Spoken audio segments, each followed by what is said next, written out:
bonjour à tous et j'espère que vous allez bien. On se retrouve aujourd'hui pour le vlogmas numéro 21. On est mercredi aujourd'hui et ce matin je me suis dit, tiens, si je triais la chambre des garçons, enfin si on triait avec les garçons leur chambre pour faire de la place et pour les éventuels cadeaux que risquerait d'amener le Père Noël. Je me suis dit, allez, 1 heure la chambre d'Owen, 1 heure la chambre à Nono, et c'est fait. Je commençais à 9 h, je terminais à 13 h avec au bout de 2 heures vraiment le mood à te dire mais pourquoi j'ai commencé à faire ça. Bref, en tout cas c'est fait, les chambres sont triées, on a un peu de place pour les cadeaux de Noël et puis écoutez, on fera du Tetris avec les autres. Voilà à quoi j'ai passé ma matinée. La première chose que j'avais envie de vous dire aujourd'hui, c'est que j'avais fait voter pour la saga qu'on lirait ensemble en 2024 pour celles et ceux qui souhaitent. L'année dernière j'avais donc lu La Villa aux Étoffes, tous les mois un tome. Et là voilà, j'avais proposé qu'on élise ensemble la saga de 2024. Alors au début j'ai pris toutes vos propositions, celles qui revenaient plus régulièrement, j'ai fait des votes, des battles et au final, eh ben, ça sera les McCoy. Alors les McCoy, c'est de la New Romance, donc on part vraiment sur quelque chose d'un peu plus léger que ce que je peux lire habituellement, mais moi j'adore les McCoy, vraiment je suis très contente que ce soit cette saga-là qui a été élue. Évidemment, j'aurais pas attaqué une saga qui me donnait pas du tout envie, hein. Mais voilà, je suis très contente que ce soit celle-ci. Elle était en compétition à la fin avec les détectives du Yorkshire. Et puis finalement, ça s'est vraiment pas joué à grand chose, hein. Mais finalement, voilà, ce sera les McCoy. J'ai déjà lu, moi, le tome 1 et le tome 2, que j'ai adoré. Et j'ai pas attaqué le tome 3. Bon, ça, je les ai lus il y a bien 2 ans, hein. Et j'ai pas attaqué le tome 3 parce qu'en fait on a un changement de personnage principal. C'est-à-dire que dans celui-ci on suit 2 personnages principaux, Phèdre et Caleb, et que dans le tome 3 on passe à 2 autres personnages qui sont secondaires ici. Et j'aime tellement Phèdre et Caleb que ça m'embêtait. Tout le monde m'a dit oh là là mais si, continue, si t'as aimé les 2 premiers tomes tu aimeras la suite, etc. Mais c'est vrai que du coup je me suis jamais lancée. Et puis finalement cette saga a été élue, on m'a offert le tome 3 et du coup je me suis dit que bon allez, j'allais tout reprendre à zéro, le tome 1, le tome 2 et puis à partir de mars, le tome 3 je vais découvrir avec vous. Mais c'est vrai que pour janvier-février ce sera des relectures pour ma part. Je fais un petit thé que j'ai laissé trop longtemps infuser. Donc voilà, il y a une story à la une sur Instagram si jamais vous voulez nous rejoindre pour la lecture commune. Il y aura 2 groupes parce qu'on est beaucoup quand même pour la lecture de ce tome 1, comme La Villa aux Étoffes, hein. La Villa aux Étoffes, je sais que quand j'avais commencé on était en 2 groupes aussi parce qu'on était 60 je crois. Donc voilà, en tout cas ça c'est de la New Romance, je peux vous lire la 4e. Et si les clans d'Écosse n'avaient jamais disparu, et s'ils continuent à diriger les Highlands à l'insu du reste du monde. Quand Phèdre arrive à Édimbourg pour respecter les dernières volontés de son père, elle se retrouve malgré elle entraînée dans un univers de traditions et de querelles sanglantes qui lui est connu. Recueillie par Caleb, chef du clan McCoy, elle se révèle bientôt être une pièce maîtresse sur l'échiquier du pouvoir. Voilà, il y a un petit côté Outlander, mais Outlander aujourd'hui, hein, parce que voilà, il n'y a pas de voyage dans le temps, il n'y a pas de tout ça. Et puis ouais, il y a ces histoires de clans et puis il y a cette romance, évidemment. On est sur de la New Romance, donc j'irai pas jusqu'à dire que c'est cucul la praline, mais voilà, vous lisez de la New Romance, donc voilà, faut savoir à quoi s'attendre. En tout cas, moi j'ai trop hâte d'y retourner. Sinon, j'ai terminé La pluie, Blackwater de Michael McDowell, qui est donc un livre paru enfin une saga en 6 tomes paru aux éditions Monsieur Toussaint Louverture. Pour ceux qui ne se souviendraient pas, c'est sorti en 2022, l'année dernière ça, hein, je dis pas de bêtises. Et c'était un tome tous les 15 jours. J'avais trouvé l'idée absolument géniale. Bon, je n'étais pas celle qui attendait patiemment le tome suivant, mais j'avais vraiment... j'avais adoré. Je trouve déjà les objets livres très jolis. Je pense qu'on peut revenir là-dessus, parce que vraiment Monsieur Toussaint Louverture nous ont vraiment proposé des livres très chouettes. Ils ont sorti un coffret pour éventuellement les ranger. On peut l'acheter donc soit le coffret avec les 6 livres dedans, soit le coffret vide. Moi je les trouve très jolis sans coffret, donc je reste comme ça. Blackwater. Blackwater, qu'est-ce que c'est? Blackwater, c'est une série, donc c'est une saga de 6 tomes d'un roman de science-fiction fantastique.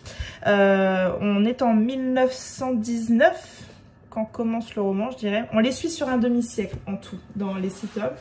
Et quand commence le roman, voilà, il y a une crue et un jour une femme mystérieuse apparaît en fait entre guillemets dans cette crue. Elle s'appelle Elinor. On comprend très rapidement que c'est un drôle de personnage, qu'elle a un secret, Elinor, et le côté fantastique, c'est elle. Voilà, c'est un drôle de personnage. Je vais pas trop en dire plus, je vais pas spoiler le début du roman. Et en fait, il y a tout un mystère qui s'installe autour d'Elinor. Pourquoi, en fait, entre guillemets, ce jour-là, elle attend le fils Casquet, Oscar. Pourquoi elle jette, entre guillemets, son dévolu sur lui. Et comment et pourquoi elle veut rentrer dans cette famille, la famille Casquet, cette famille d'industriels qui à l'époque ont une série. Ils vivent bien, c'est pas des grands industriels multimillionnaires, mais ils vivent bien. Voilà, ils sont plusieurs familles dans la ville à un peu tenir les rênes. Et il y a cette Elinor donc qui arrive et qui va jeter son dévolu sur le fils Casquet. Elle finira par l'épouser, etc., etc. Et puis il y a ce mystère autour d'Elinor, de cette crue, de cette eau, elle va se baigner tout le temps dans l'eau, Elinor, et pourquoi, le pourquoi du comment, etc. Bref. Michael McDowell, en fait, il nous propose, voilà, l'histoire d'une famille d'industriels qui deviendra très puissante sur voilà une cinquantaine d'années. Et pendant 50 ans, eh ben, il se passe des choses. Il y a des morts logiques, des morts mystérieuses. Il y a une famille qui évolue, il y a des naissances et puis il y a toujours ces enfants qu'on va aller shipper à droite à gauche, qui ne sont pas vraiment nos enfants mais qui finalement finissent par arriver chez nous. Voilà pour parler en gros de Blackwater. Voilà, c'est l'histoire de la famille Casquet, de son évolution, que ce soit sur le plan familial, sur le plan professionnel. Et évidemment, il se passe pas mal de choses en 50 ans. Plus j'avance dans ce tome, enfin plus j'avance dans cette saga et plus je me dis que j'aurai pas l'explication sur le côté fantastique d'Elinor. Est-ce que je vous spoil si je vous dis est-ce que j'ai eu ma réponse ou pas? J'ai pas toutes les réponses à mes questions. En terminant ce tome, et mon côté qui a du mal avec les fins ouvertes et qui a besoin d'explications est un petit peu frustré. Mais en même temps, eh ben, ça peut laisser travailler mon imagination. Et en même temps, je le dis déjà quelques vlogs dans des vlogs précédents, quand j'en suis au tome 4 ou 5, qu'en fait, je crois que c'est pas là qu'il veut nous amener, Michael McDowell. Il a juste envie de nous présenter une famille, des femmes extrêmement puissantes qui vont prendre une puissance incroyable au fur et à mesure des tomes. Voilà, il nous présente tout ce que peut représenter une famille, les mensonges, les trahisons, le pouvoir, à quel point le pouvoir peut monter à la tête, à quel point on a du mal à accepter certaines choses lorsqu'on est une matriarche, etc. etc. Ouais. C'est beaucoup de vengeance, beaucoup de mystère et beaucoup de personnages, mais beaucoup de personnages marquants. C'est-à-dire que chaque personnage, je me rappelle de son histoire. Donc, je trouve que c'est bien fait, j'ai mis du temps à la lire et pourtant tout à chaque fois me revenait assez facilement au moment où je lisais le roman. Donc je pense que c'est un roman qui est écrit d'une manière très intelligente. Je pense qu'il est assez précurseur dans sa plume. Je pense que le ton est très grinçant et que le ton m'a énormément plu. On est sur un univers un peu Tim Burton, on est sur un univers que peut aussi nous présenter peut-être Stephen King. Voilà, on est sur ce style d'univers fantastique, grinçant, qui va assez droit au but, je trouve. Et voilà, moi j'ai adoré cette saga. Vraiment une petite frustration parce que j'aurais aimé en savoir un peu plus à la fin. Et en même temps, ça laisse planer tout un tas de mystères. Et en même temps, la fin, en fait, ça fait un cycle, ce livre-là. Et que je trouve que la fin est très bonne. Et ouais, j'ai adoré cette saga. Si vous aimez la science-fiction, bah, je pense que vous passerez un bon moment parce que je pense que, comme tout le monde, vous allez vous prendre de passion pour cette famille Casquet. Voilà ce que j'avais à vous dire pour là. Il faut que je fasse un petit peu de montage. Là, on est mercredi, on est en tout début d'après-midi. Les garçons sont en train de regarder un petit dessin animé. Moi, j'ai du montage à faire et puis je vous reprendrai tout à l'heure. Aujourd'hui, au programme, on reste à la maison tranquille. Les garçons n'ont pas leur activité sportive. Enfin, Noam ne l'a pas et Owen, j'ai un contretemps et je pourrais pas l'emmener. Et moi par contre ce soir je vais à la Zumba, c'est le dernier cours de l'année, donc on fait un petit pot de fin d'année à l'issue de ce cours. Voilà pour mon petit programme du jour, je vous reprends tout à l'heure. Non, tu peux arrêter, non, ne pousse pas. Ah oui, moi aussi je peux me faire toucher. Oh bah c'est bon, j'ai eu un champion. Oh, maman, t'as eu Tanuki rouge. C'est pas Tanuki ça. Maman, tu peux m'attendre. Bulle. Je suis mort. Non, non, faut pas que tu te mettes en bulle. Ah, oups. C'était toi? Oui. Je suis désolée. Allez. Allez les gars, on se concentre. Non, non, en plus, t'aurais dû prendre, parce que l'autre... Ah, je le veux. Ouais, j'ai eu un champignon. Pourquoi il est parti où? Il est parti, ton frère, il en avait marre. Ah. Non, il est là. J'en avais marre que tu perdes un Mario. Je suis en train d'ouvrir un colis, monsieur. Est-ce que vous pouvez me laisser filmer mon petit bout de vidéo?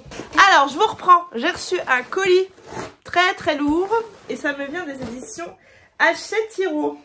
Bon, on a un colis reconditionné par la poste. On adore. Ouh, j'ai l'air d'avoir plein de cadeaux. J'ai vu le livre. Ah, ils ont fait ça trop bien. Alors j'ai donc reçu Histoire éternelle, le Twisted Tale de La Belle et la Bête. Celui-ci, je l'ai lu il y a 2-3 ans. Et je l'adore, ce Twisted Tale. Et là, donc, ils viennent de le ressortir en version hardback. Il est incroyablement beau. Oh, on voit pas les détails. Je sais pas si on se rend compte du détail de Belle sur le jaspage. Mais c'est trop trop joli. Je vais le relire avec grand plaisir parce que vraiment, j'adore ce Twisted Tale. Et une fois de plus, on a un objet livre incroyable. Et le twist, c'est « Et si la mère de Belle », en gros, si c'était la mère de Belle, qui avait maudit la bête. Allez, j'ouvre le numéro 1. Un livre de recettes. Les recettes enchantées. Ça doit être bon. C'est ça que t'as dit?